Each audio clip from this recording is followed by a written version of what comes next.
자, 오늘은 사사기서 11장 말씀을 가지고 입다의 균형 잡힌 신앙 이런 제목으로 말씀 전하도록 하겠습니다. 한번 따라해 봅시다. 입다의 균형 잡힌 신앙. 요즘에 그 인문학 열풍이 불고 있습니다. 서점에 인문학 관련된 그러한 책들이 막 쏟아져 나오고 또 인터넷과 방송에 인문학의 중요성을 강조하는 그런 것들이 막 넘쳐나고 있습니다. 대한민국에 왜 인문학 열풍이 불었는가? 사실 우리나라는 인문학을 홀대하는 나라거든요. 인문학이라면 문사철, 문학, 사학, 철학 이런 걸 말하는 건데요. 대학마다 이런 과들을 폐쇄하겠다 이러고 있고, 다들 학생들도 경영대나 공대나 이런 쪽으로만 몰리고 있습니다. 자, 그런데 갑자기 인문학 열풍이 불고 있습니다.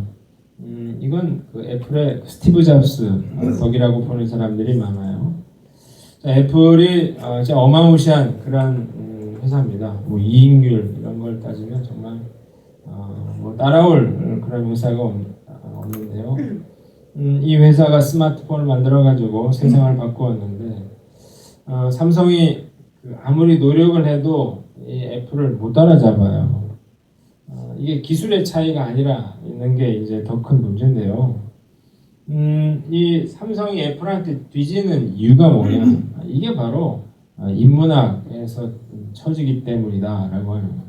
제가 봐도 아이폰 6 플러스 그거 보니까 좋아 보이더라고요. 기능은 떨어지는지 모르겠지만 노트가 훨씬 좋겠지만, 스티브 잡스가 생전에 이런 얘기를 했어요. 기술과 리버럴 아트, 이게 이제 인문학이거든요. 기술과 인문학 사이에 애플이 있다 이러면서 이런 이야기를 했습니다.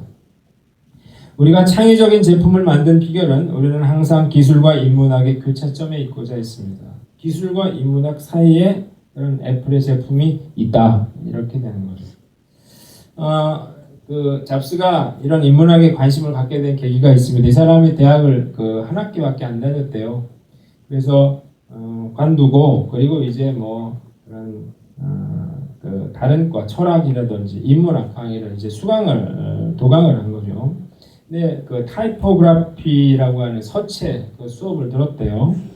그런데 이 글자들의 자간이라든지 행간이라든지 이런 여백의 다양한 이런 것들을 배우면서 참 이게 과학적으로 설명하기 어려운 그런 예술적인 경지가 있다, 이걸 이제 알게 되는 거죠.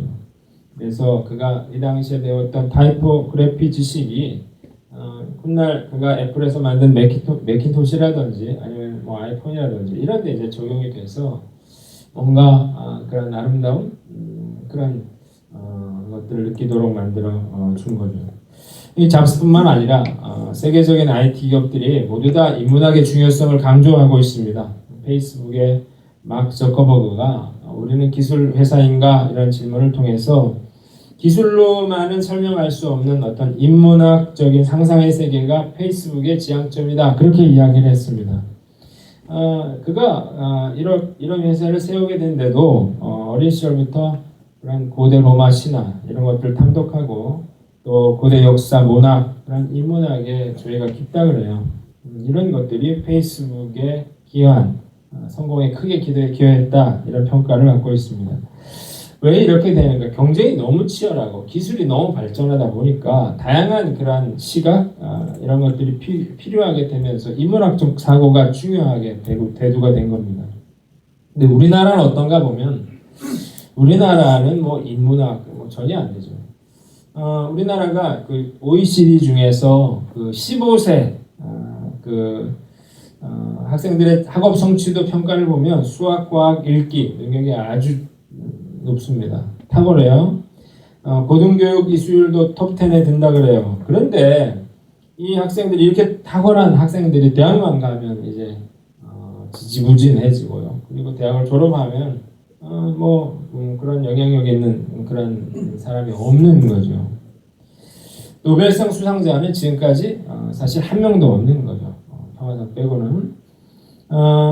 이 IT, 이런 벤처, 이런 혁신, 노벨상 이런 가장 많이 수상한 나라 어디입니까? 미국이에요. 미국하고 이스라엘인데 놀라운 것은 뭐냐면 미국과 이스라엘이 이런 아이들의 수학과 읽기 이런 지수가 하위권이라는 왜 우리나라보다 못한 미국과 이스라엘의 아이들이 이렇게 현격한 차이가 나는가? 그게 바로 인문학에서 나오는 거죠. 어떤 주체적인 사고, 토론식 교육, 또 인문적인 사고 이런 것들 때문에 우리 아이들이 따라갈 수가 없다는 거예요.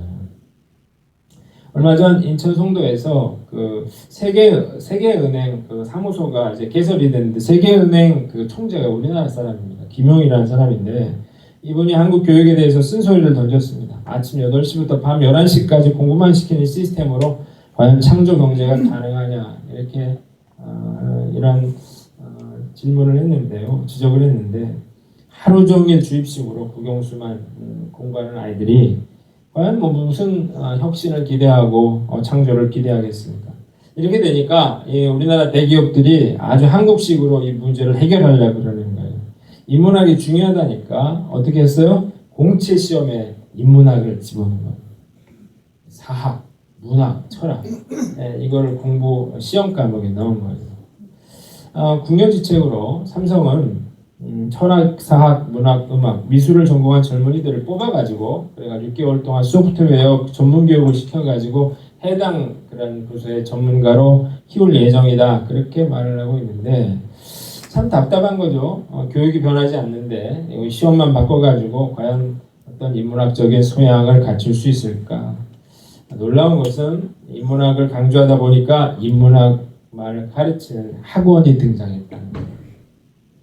자, 우리나라는 참 못 말리겠는데요.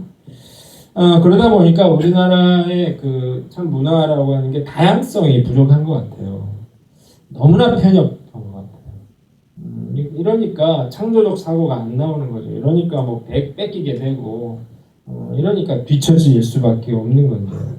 이게 이 우리나라 그 일반적인 것만 그런 게 아니라 신앙적인 면에서도 그런 것 같아요. 교회를 오래 다닌 사람일수록 편협한 사람들이 많이 있습니다. 그 오래 다닌 사람일수록 균형 잡힌 그러한 신앙을 가진 사람 찾아보기가 쉽지 않은데요. 오늘 우리가 입다라고 하는 사람의 이야기, 삶을 우리가 한번 볼 건데 이 사람이 참 균형 잡힌 그런 신앙이 무엇인지를 우리에게 보여준다고요. 제가 이 말씀을 보면서 그런 생각이 들어요. 제가 뭐 축복과 은혜 설교만 했다 그러면 골라서 그런 것만 했다 그러면 과연 이런 부분 또 우리가 어떤 균형 있는 신앙에 대해서 생각을 해볼 기회가 있었을까 뭐 그런 생각을 해봅니다. 자, 우리가 내가 뭐가 부족한가를 알아야 되거든요. 내가 장점을 살리고 단점 보완하고 이러면서 균형 잡힌 이 세상도 균형 잡아야 된다는데요. 우리도 정말 오늘 말씀을 통해서 나 자신을 돌아보고 균형 잡힌 신앙을 추구해가는 저와 여러분들 되시기를 주님의 이름으로 축원합니다. 자, 오늘 우리가 읽은 본문은 길지만 우리가 생각해 보면 좀 간단한 겁니다. 자, 이 암몬 왕이 이제 전쟁하겠다 이런 거예요. 그러자 그 입다가 이걸 어떻게든 평화적으로 문제를 해결해 보려고 합니다. 12절 보니까 자, 입다가 사자들을 보냈어요. 그래서 왜 너희가 공격을 하려 하느냐 그렇게 물어요. 그러자 암몬 왕이 뭐라고 합니까? 13절 이스라엘이 애굽에서 올라올 때 아르논에서부터 야복과 요단까지 내 땅을 점령했기 때문이니 이제 그것을 평화롭게 돌려달라. 자, 이 입다가 그 암몬 왕의 주장에 대해서 아주 그것이 왜 잘못됐는지를 상세하게 설명을 하는 거 세 가지로 설명을 하는데 첫째로 이스라엘이 암몬의 땅을 점령하지 않았다. 20절로 22절을 보면 출애굽을 했어요. 이스라엘 백성들이. 자, 그런데 이때 이제 암몬 땅을 빼앗았다 이렇게 주장을 했지만 뭐라고 얘기해? 실제로 우리는 너희를 공격한 적이 없다는 거예요. 그러면서 이 이스라엘이 이렇게 그 가나안으로 들어가기 위해서 이제 에돔 왕과 모압 왕에게 그 각각 부탁을 해요. 우리가 그 당신네 땅을 지나갈 수 있도록 허락해 주십시오. 그런데 거절을 했단 말이에요. 두 나라가. 그래서 광야로 돌게 됐어요. 자, 이번엔 아모리 족속의 왕 시온에게 땅을 지나쳐 가겠다 이렇게 허락해 달라고 했더니 이 거절했을 뿐만 아니라 전쟁을 하겠다고 덤볐어요. 하나님이 그들과 전쟁해라 그랬거든요. 그래서 아모리 족속과 싸워서 이기게 됩니다. 그렇게 해서 아모리 족속의 땅을 차지하게 되는데 여기에 뭐가 있었다는 거예요? 암몬 땅이 있었다는 거죠. 아모리 족속에게 암몬이 뺏겼었거든요, 땅을. 자, 그렇기 때문에 뭐라는 겁니까? 자기들이 이스라엘이 암몬의 땅을 점령한 것이 아니다. 두 번째는 이 땅을 주신 분은 하나님이시다라고 하는 거예요. 23절 보니까 자, 뭐라고 했어요? 하나님 여호와께서 이같이 아모리 족속을 이스라엘 앞에서 쫓아내셨거늘 내가 그 땅을 얻고자 하는 것이 옳으냐 그랬습니다. 자, 아모리 족속을 쫓아내는 분이 하나님이라면 그러면 그 땅을 차지할 권리가 있다는 거예요. 너희들도 너희 신으로 인해서 취한 그 땅을에서 살고 있지 않느냐 이렇게 묻고 있습니다. 세 번째는 이제 와서 너희 땅이라고 주장하는 것이 부당하다 이렇게 말하는 25절 26절. 자, 모압 왕 발락도 지금 아무런 이야기도 없고 그리고 너희가 지금 그 땅에서 우리가 이 땅을 차지한 지 300년이나 지났는데 이제 와서 너희가 이 땅이 너희 땅이라고 말하는 게 옳겠느냐 이렇게 말하고 있는 거예요. 자, 그러면서 27절에 하나님 판결을 구합니다. 내가 내게 죄를 짓지 아니하였거늘 내가 나를 쳐서 내게 악을 행하고자 하는도다. 원하건대 심판하시는 여호와께서 오늘 이스라엘 자손과 암몬 자손 사이에 판결하시옵소서. 하나님이 판결해 주십시오. 그렇게 이야기를 했어요. 자, 그러니까 암몬 왕이 하는 이야기는 다 틀린 이야기죠.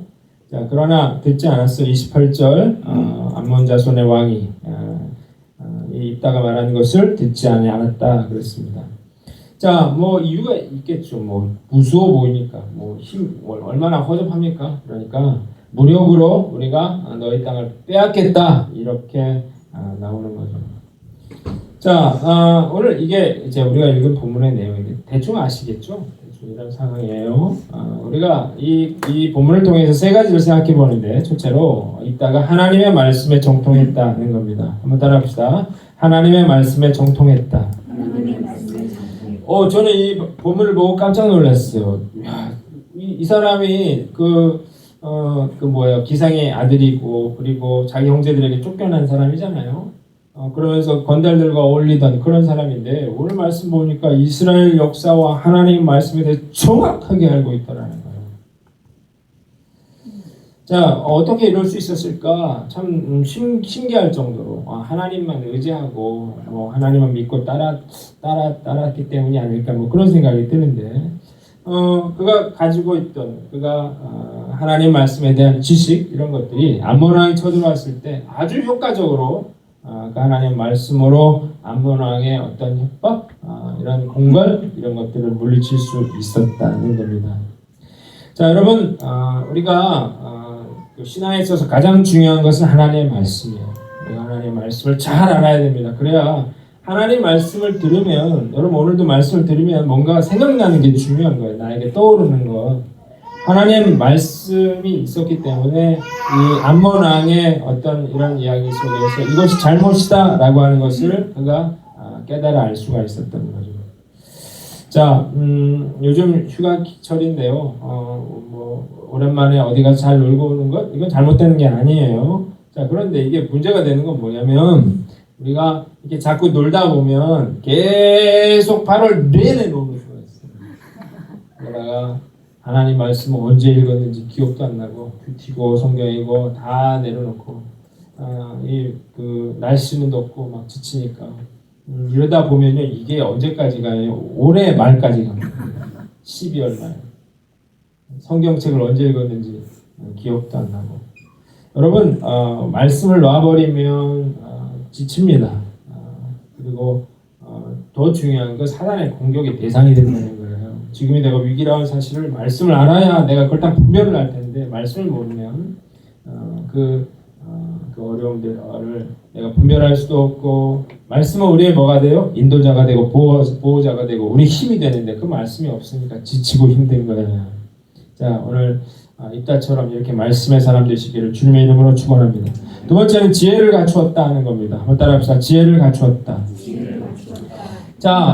이 입다가 참 대단한 사람이다 이런 생각이 참 들어요. 오늘 입다가 지금 이런 얘기를 쭉 하잖아요. 근데 이게 굉장히 이스라엘 백성들에게 큰 힘이 됩니다. 그게 뭐냐면 첫째로 암몬 족속에게는 뭘 깨닫게 해주냐면 이스라엘과 너희가 형제다. 적대적인 관계가 아니다. 이 문제는 평화롭게 해결해야 된다. 이런 거를 알게 했어요. 두 번째는 이스라엘 역사를 통해서 이게 쭉 이야기를 했잖아요. 그리고 이거를 이제 듣고 있는 이스라엘 백성들 마음 가운데 드디어 하나님이 어떤 분이신지를 다시 깊이 생각해 볼 수 있는 기회가 됐더라는 거죠. 이스라엘 백성들 아무 소망이 없던 그런 사람들이었는데 출애굽을 했어요. 하나님의 역사가 일어났어요. 그리고 그들이 가나안 땅을 차지했어요. 이 과정들을 쭉 돌아보면서 어떻게 해요? 이 하나님이 어떤 분인지를 다시 한번 생각할 수 있게 됐다는 겁니다. 세 번째로 이 암몬 족속의 침략이 이것이 어떤 이스라엘과 암몬의 전쟁이 아니라 이 암몬과 하나님과의 전쟁이다라고 하는 사실을 입다가 분명하게 알게 해줍니다. 그러니까 이것은 이스라엘 백성들의 사기를 진정시켜 줍니다. 그는 힘뿐만 아니라 이런 지력을 갖춘 그런 탁월한 리더였습니다. 이걸 보면서 누가 생각이 났냐면 그 이순신 장군이 생각이 났어요. 이순신 장군이 23전 23승을 했답니다. 이건 뭐 세계 전사에서도 뭐 전무후무한 그런 기록인데요. 뭐 전력도 열세죠. 조정의 지원조차 없죠. 그런데 우리가 저 영화도 봤지. 영화 이름 뭐였죠? 네? 명랑. 그날 또 나온다는데. 그 정말 그게 뭐 저는 그걸 보면서 이게 거짓말이라고 생각해요. 거짓말 같아. 어떻게 그 배한적으로 그렇게 많은 배들을 물리칠 수 있었나. 참 대단한데요. 그 비결이 뭐냐 그랬더니 그가 문무를 갖춘 그런 장수였기 때문이었습니다. 이 당시에 조선시대에는 문무를 다 갖춘 장수를 찾아보기가 어려웠대요. 그 이유가 뭐냐면 무관들이 문관보다 천대받던 그런 시대였기 때문에 그렇습니다. 그러니까 글깨나 읽는다고 하면서 똑똑한 그런 문관들은, 그런 양반들은 전부 다 어떻게 문관을 지원하게 되는 거죠. 그러니까 무관에는 누가 지원하겠어요? 무식한 머리 힘만 센 뭐 이런 애들만, 이제 이런 양반들만 이제 그 무관으로 나갔다는 거예요. 뭐 평소에는 보초서고 그러니까 뭐 별 문제가 없었어요. 그러나 임진왜란 이런 거 일어나니까 상황이 뭐 엄청나게 발전됐죠. 전쟁은 뭐 싸우는 것도 중요하지만 작전이 중요하잖아요. 작전이. 조선의 대부분의 무관들은 병서를 입고 이런 전략을 짤 수 있는 그런 인재가 드물었습니다. 그러나 이순신은 달랐어요. 문무를 겸비했어요. 그래서 전력 열세를 극복하기 위해서 최선의 노력을 기울였습니다. 작전을 짰어요. 그리고 저는 정말 놀라운 것은 일기 쓰십니까, 여러분? 안 쓰잖아요. 근데 이 이순신 장군은 언제 일기 썼어요? 전쟁통의 일기를 써가지고 우리에게 그걸 다 남겨줬어요. 이순신이 이럴 수 있었던 비결이 뭐냐 그랬더니, 비록 그가 무관이었지만 태생이 문관 출신이랍니다. 이런 집안에서 태어나서 어려서부터 학문과 역사와 병법을 익혀왔어요. 이순신 장군이 문과 무를 다 동시에 갖추었기 때문에 이런 어려운 상황에서 눈부신 전과를 거둘 수 있었다는 거예요. 저는 그런 생각을 해봅니다. 우리가 실력을 갖추는 거 참 중요하다 이런 생각이 들어요. 장사를 합니까? 그러면 좋은 재료를 쓰십시오. 또 이 자신만의 경쟁력을 갖출 수 있도록 어떤 이런 노하우를 갖추도록 정말 노력해야 되겠다, 그런 생각을 해봐요. 더 좋은 서비스를 개발하고, 여러분들 직장에 다닙니까? 그렇다 그러면 내가 정말 회사에 꼭 필요한 그런 인재가 되도록 내가 정말 자기 개발에 힘써야 되겠다, 그런 생각이 듭니다. 우리가 일단은 그냥 쓰임 받은 게 아니라 이런 것들을 갖추고 있었어요. 그래서 하나님께 쓰임 받을 수 있었다는 사실을 우리가 깨닫고 하나님께 지혜를 구함으로 이따처럼 쓰임 받는 저와 여러분들 되시기를 바랍니다. 세 번째로 성령의 영을 힘입었다는 겁니다. 한번 따라합시다. 성령의 영을 힘입었다. 29절을 보니까 여호와의 영이 입다에게 임하시니 그랬습니다.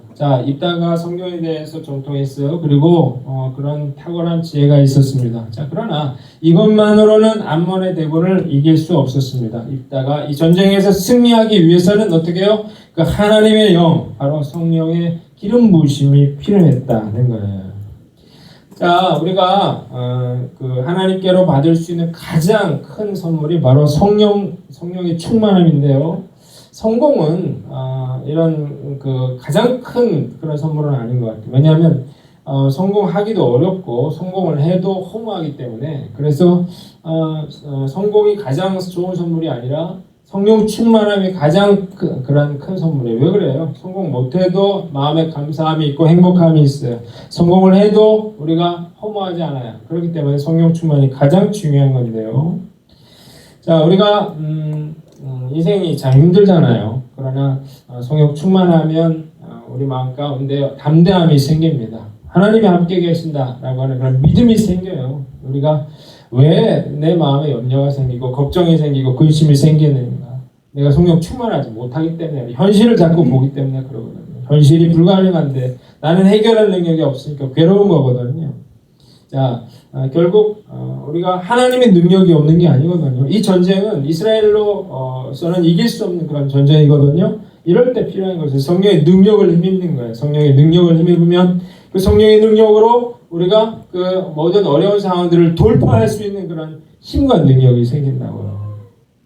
자, 여러분, 우리가 날씨가 덥거든요. 이럴 때일수록 우리가 성령의 충만함을 구하십시오. 우리가 이게 영적으로 다운되면 정말 계속 처지게 되고 그리고 계속 우울하게 되고 힘들게 돼요.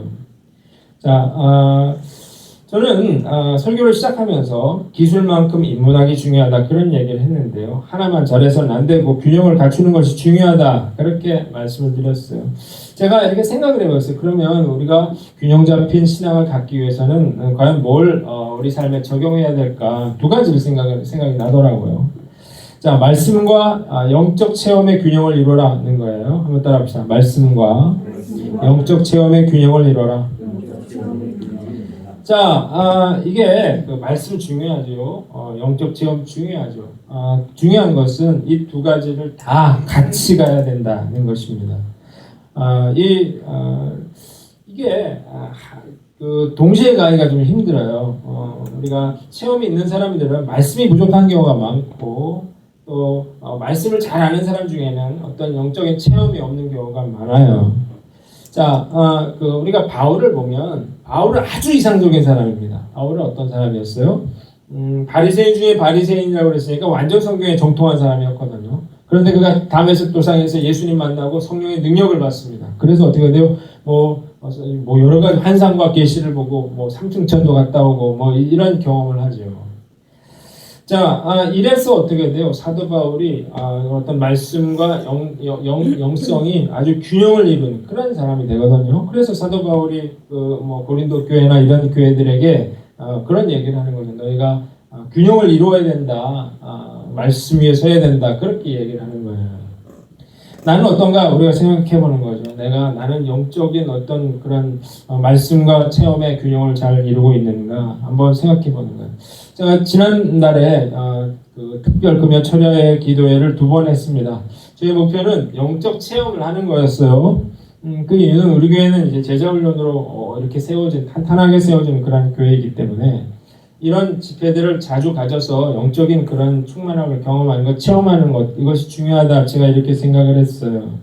사실 이런 사역들을 성경사역이라고 하는데 이런 것들을 하기가 교회에서 하기가 힘든 이유는 자꾸 그쪽으로 막 쏠리게 신비한 것들을 추구하는 쪽으로 쏠리기 때문이고 그리고 말씀 위에 서지 못하기 때문에 성령 충만할 때는 되다가 이게 믿음이 떨어지면 갑자기 나락으로 떨어지는 거고요. 그래서 분란이 생기고 문제가 생기고 다툼이 생기고 그래서 함부로 못하는 거거든요.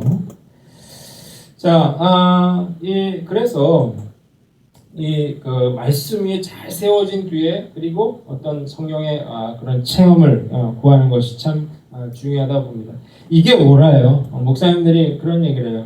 먼저 성령 체험을 하잖아요. 그러면 자기가 뭔가를 아는 것 같아요. 그리고 어떤 경험이 많기 때문에 그리고 말씀이 잘 안 들어간단 말이죠.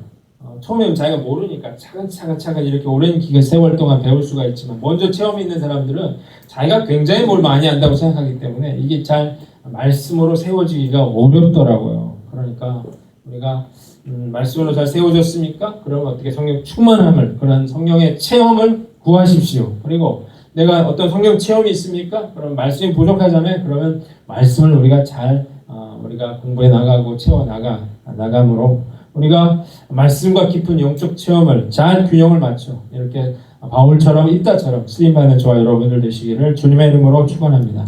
한 가지 더 보면 가정과 교회와 사회생활의 균형을 이루라 는 겁니다. 한번 따라합시다. 가정과 교회와 사회생활의 균형을 이루라. 자, 누군가 신앙생활을 그 세발 식탁에 비유를 했습니다. 그러니까 가정생활, 사회생활, 교회생활이라고 하는 세 다리가 균형이 맞아야만 된다는 거예요. 기울어져 버리면 그 식탁 위에는 아무것도 놓을 수 없는, 쓸모가 없는 거죠. 첫째 가정인데요. 자, 여러분 가정은 하나님이 창조하셔서 가장 중요한 삶의 단위입니다. 그래서 가정을 굉장히 중요하게 여겨요. 가정이 무너지면 결국 다 무너지는 거거든요. 과거에 많은 사람들이 먹고 사는데 또 사회생활 하느라 가정들을 돌보지 않고 그래서 어려움을 많이 겪고 있잖아요. 자, 우리가 돈 버는데 내가 막 바빠가지고 가정을 돌보지 못하고 있다면 잘못하는 것입니다. 또 교회 생활에 막 빠져가지고 가정을 내팽개치고 있다 그러면 그것도 잘못하는 거죠. 신앙생활을 잘하는 사람은 저는 꼭 적용을 시키거든요. 반드시 어떻게 해야 됩니까? 저는 가정에서 이 말씀을 어떻게 적용할까요? 이렇게 물어봅니다. 남편에게 이 말씀을 어떻게 적용할까요? 아내에게, 자식에게 이 말씀을 어떻게 적용할까요? 이렇게 물어요. 자, 그러다 보면 당연히 믿음이 좋아지면 어떻게 돼요? 가정생활도 잘 하게 돼 있습니다. 자, 우리가 바쁘다는 핑계로 교회생활을 한다는 핑계로 우리가 가정을 소홀히 하지 마십시오. 믿음의 사람들은 무엇보다 가정을 잘 섬기게 되어 있어요. 가정이 흔들리면 모든 것이 다 흔들린다는 사실을 우리가 알고 가정을 잘 지키는 저와 여러분들 되시기를 바랍니다. 두 번째는 교회생활인데요. 이 교회생활 굉장히 중요한데 요즘 그 많은 성도들이 이 예배만 드리고 가요. 그리고 봉사라든지 섬김이라든지 이런 걸 참 인색합니다. 그리고 요즘 아이들이 하나님이 돼서 우상이 돼가지고 아이들이 원하는 걸 다 해주려고 노력을 합니다. 아이들 데리고 놀러 갑니다. 또 아이들 하고 싶어하는 모든 걸 다 해주려고 그래요. 그리고 아이들에게 정말로 좋은 그런 재료 음식들을 먹으려고 했습니다. 그런데 아이러니한 것은 저는 아무리 생각해도 이해가 안 가요. 많은 부부들이 바람을 피워가지고 가정을 파탄 위기로 몰아넣고 있어요. 그 가정이 지금 무너져가고 있거든요. 생각해 보세요. 아이들 데리고 놀러 다니면 뭐 하겠어요? 유기농 음식 먹이면 뭐 하겠어요? 가정이 무너지면 아무 필요 없는 거거든요. 모든 걸 원하는 걸 해주려고 노력하는 것보다 가정을 깨뜨리지 않는 게 훨씬 더 중요한데 가정이 왜 깨지나 봤더니 죄 때문에 깨지는 거예요. 죄 때문에. 자기가 하고 싶은 대로 그렇게 하는 거예요. 자, 여러분 교회 생활이라고 하는 건 왜 중요하냐? 이 나를 어떻게 돼요? 죄로부터 나를 지켜주기 때문에 그렇습니다. 제대로 믿음을 붙잡는 그런 부분은 절대로 가정을 깨뜨리지 않습니다. 여러분들이 가정을 잘 지키기를 원한다 그러면 교회 생활을 열심히 하십시오. 교회에서 멀어지면 믿음에서 멀어지고 믿음에서 멀어지면 죄 짓기가 쉽다고요. 우리 교회 다니는 분들은 남편들이 나한테 고마워해야 됩니다. 그 부인이 이 시각에 어디 있는지 정확하게 알 수 있어요. 바람필 여유가 없어요. 바빠가지고. 중요한 거예요. 요즘에 나가보세요. 식당에 밥 먹으면서 술 먹는 여자들이 얼마나 많은지 몰라요. 밤에 애들 어딘가 맡기고 춤추러 가는 여자들이 얼마나 많은지 모르겠어요. 남자들이 모르고 있어요. 보니까. 자, 우리가 교회라고 하는 것, 교회 생활 여러분들이 핑계대지 말고 우리가 시간 나면 돈 생기면 죄 짓게 돼 있다니까요. 그게 인간이에요. 우리가 교회가 나를 잘 지켜줄 수 있도록 그렇게 열심히 교회 생활하는 저와 여러분들 되시기를 바랍니다. 마지막으로 사회생활인데요. 잘 믿는 사람들은 가정과 교회뿐만 아니라 직장이나 사회생활에서도 최선을 다해야만 합니다. 간혹 잘 믿는 크리스찬들이 교회 생활 열심히 한다고 자기 직장과 생업을 소홀히 하는 그런 사람들이 있는 것 같아요. 그건 전적으로 잘못된 것입니다. 성경에 뭐라고 되어 있습니까? 무엇을 하든지 죽게 하듯 하라 이렇게 되어 있거든요. 우리가 소명으로 여기는 거죠. 내 사업, 내 직장, 뭘 만들어도 내가 어떤 일을 해도 그것이 하나님께서 나에게 주신 소명이다 이런 생각이 있는데 내가 어떻게 대충 할 수 있겠습니까? 사장 위해서 내가 죽지 못해서 이거 내가 돈만 있으면 다 때려칠 텐데 이렇게 생각하니까 인생이 불행한 거거든요. 예전에 제가 직장 생활할 때 생각해 보면 참 아쉬운 그런 마음이 들 때가 있어요. 종업원 마인드가 있었던 것 같아요. 시키는 것만 하려고 그러고 시간 되면 가려고 그러고 이런 어떤 창의적인 생각 이런 거 없이 그냥 억지로 그냥 대충 시간 때우면서 그렇게 하려는 마음들이 지금 생각해 보니까 그때는 내가 열심히 한다고 생각했는데 지금 생각해 보니까 그런 내가 그랬었구나 그런 아쉬운 마음이 있더라고요. 자, 무슨 일이든 정말 주님을 위해서 하세요. 그러면 내가 뭔가를 하다 보면 정말 그 사람이 장인이 될 것 같아요. 뭔가 주님을 위해서 하든 열심히 내가 일하고 열심히 내가 사회생활하면 정말 그걸 통해서 하나님께 영광 돌려드릴 수 있지 않겠습니까? 목사님, 가정에도 충실하고 교회도 충실하고 사회생활에도 충실하는 게 쉽습니까? 그렇게 저한테 질문하는 분도 있을지 모르겠어요. 어렵죠. 균형을 이루는 게 어려워요.